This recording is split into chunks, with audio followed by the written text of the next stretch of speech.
grade into math lesson 7.2. Assess reasonableness of fraction sums and differences. I can add and subtract fractions with unlike denominators using a common denominator and assess reasonableness. Jamie is building a bird feeder. He connects two metal rods together to make a stand. The blueprint for the project shows the lengths of the rods. What is the total length of the rods? Okay, so he has a longer one and he has a shorter one. So are we going to add, subtract, multiply, or divide? Add, because we want the total, right? So what would we add? 1/6 plus 2/3, correct? So find a common denominator for the fractions in this expression. So what would be our common denominator between 3 and 6? 6, right? Okay, right. Now, could we also do like 18 and things like that?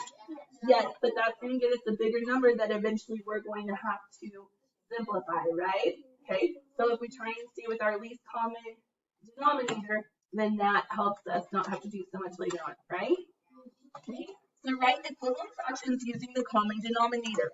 So 1/6, do I need to change anything? No. 2/3. And we said our common denominator is 6. How do I have to get from 3 to 6? Times 2. What I do on the bottom, I do on the top. 2 times 2 is? Okay. So my common denominators, or equivalent fractions, are 1/6 and 4/6. Write an expression using fractions with a common denominator. Then find the total length of the rods. So we're going to do this, right? Except using our new common equivalent fraction. So 1/6 plus 4/6 equals 5/6. Does that need to be simplified? No. Okay, it's in its simplest terms. Explain how you know your answer is reasonable. Oh, we have to put a label, right? So 5/6 yard. Okay, so yesterday we did the estimating, right? Okay, so estimating gives us a roundabout answer, right? Okay, so if we were to do 1/6, what would that be? 0, half, or 1? 0, right? Okay, 2/3, would that be close to 0, half, or 1? You can do half or 1. Okay, in this case, let's go with 1. Okay, so 5/6, would that be close to 0, half, or 1? 1. Okay, so our answer is reasonable.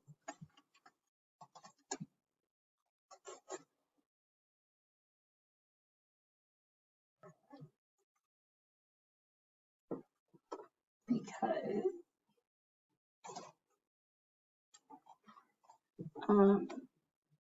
if we estimated our answer would be about 1. And then our actual answer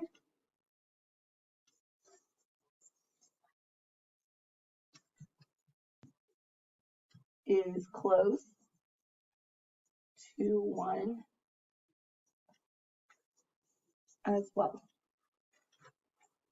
Check it out. Jamie fastens the bottom of the bird feeder to the pole. He has 4 cords that are each 5/6 foot long. How much must Jamie cut from each board to make each side of the feeder 3/4 foot?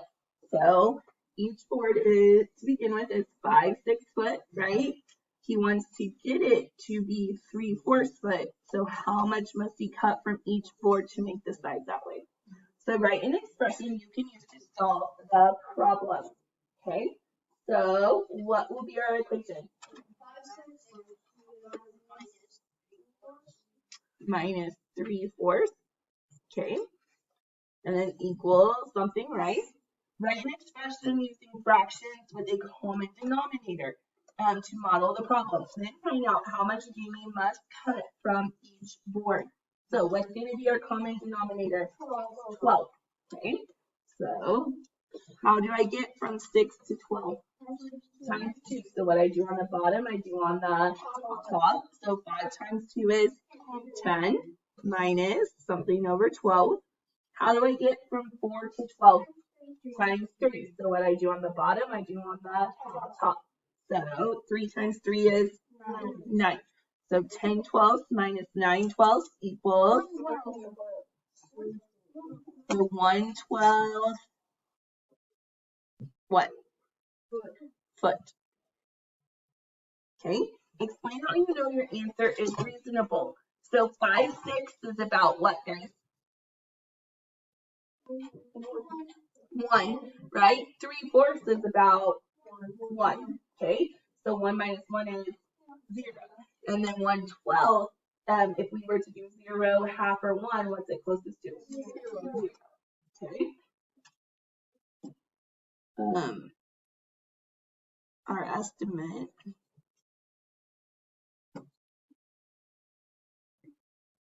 would be 0, and our actual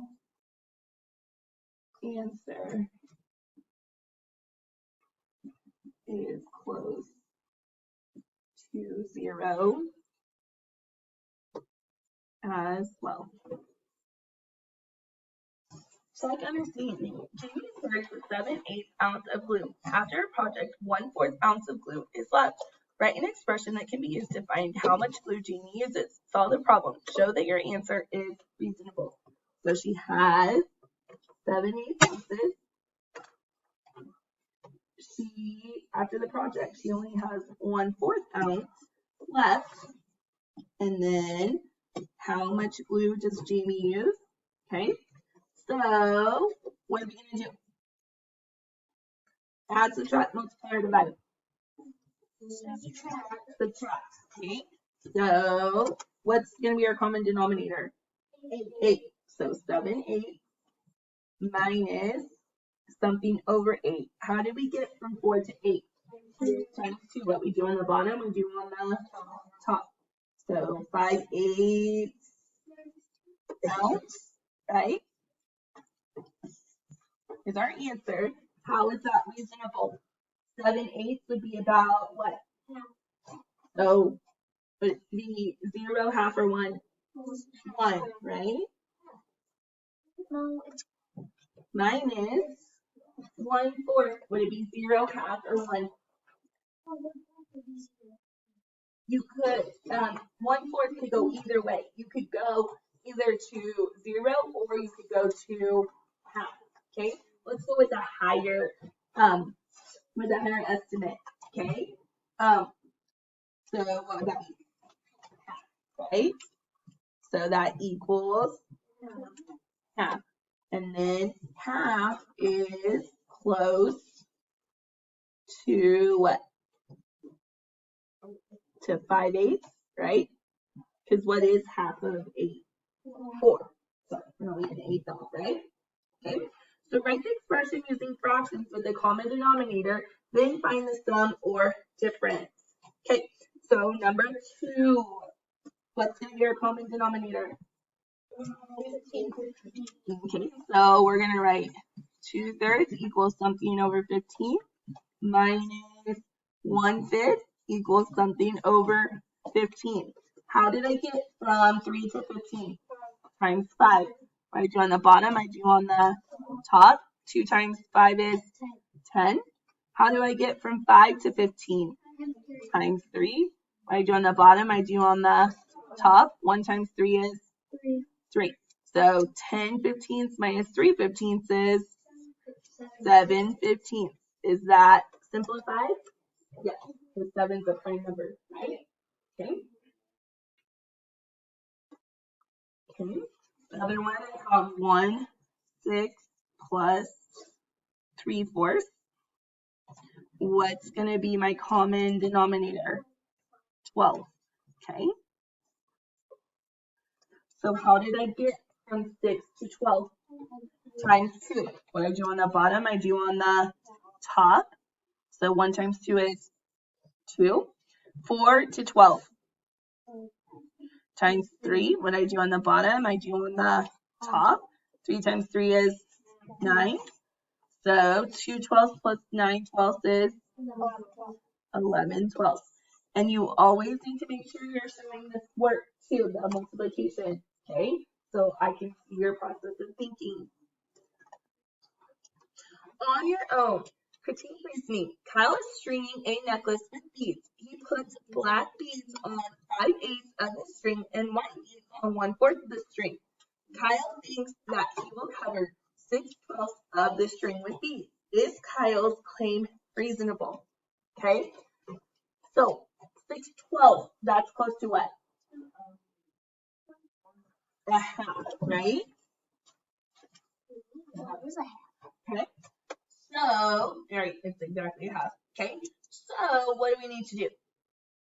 So we have 5/8, right, with white, oh, with black, whoops.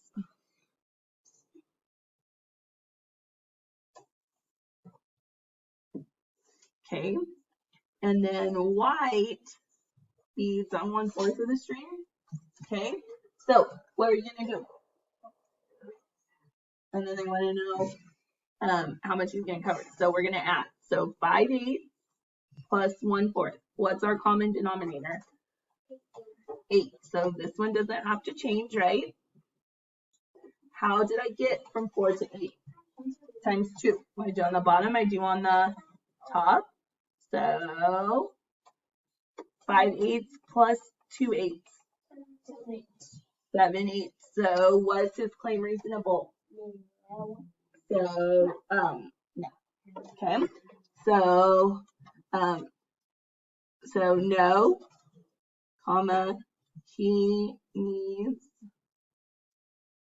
to use 7/8 of the string.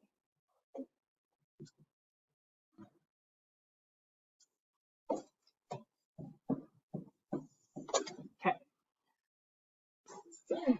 Precipitation can be in the form of rain, snow, sleet, or hail. In Sarasota, Florida, it rains about 2/3 inch on May 22nd and about 5/12 inch on May 25th. What expression represents the difference in the amount of rainfall for the 2 days?